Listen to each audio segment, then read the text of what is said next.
নমস্কার। আজ শোনাব বিশ্বকবি রবীন্দ্রনাথ ঠাকুরের লেখা গল্প আব্দুল মাঝির গল্প।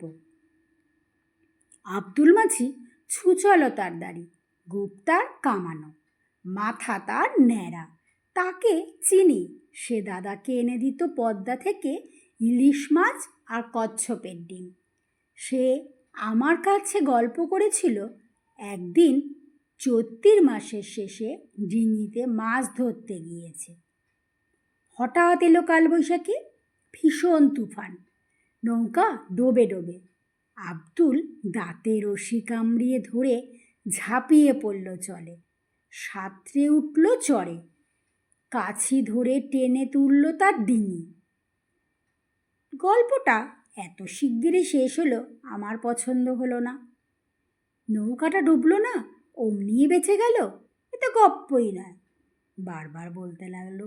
তারপর সে বলল, তারপর সে এক কাণ্ড দেখি, এক নেকড়ে বাঘ, ইয়া তার গোপ জোড়া।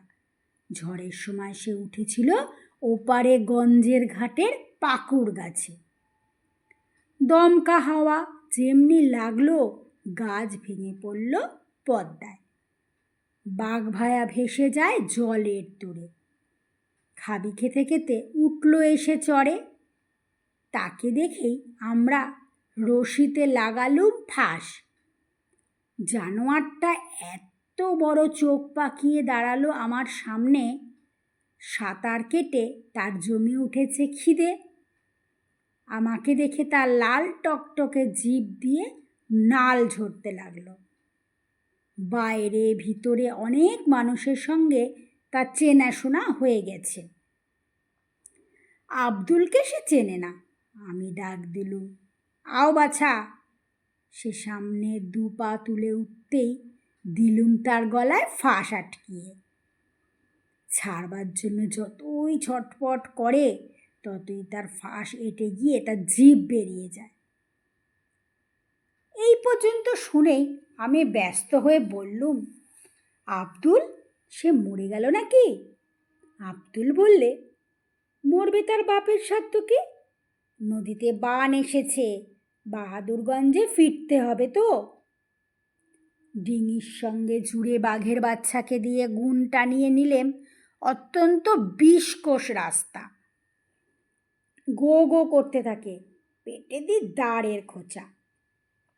10-15 ঘন্টা রাস্তা 1.5 ঘন্টায় পৌঁছে দিলে। তারপরেকার কথা জিজ্ঞাসা করো না বাবা, জবাব মিলবে না। আমি বললুম, আচ্ছা বেশ, বাঘ তো হলো, এবার কুমির। আব্দুল বললে, জলের উপর তার নাকের ডগা দেখেছি অনেকবার।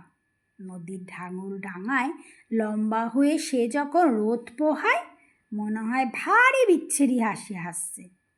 বন্দুক থাকলে মোকাবিলা করা যেত, লাইসেন্স ফুরিয়ে গেছে।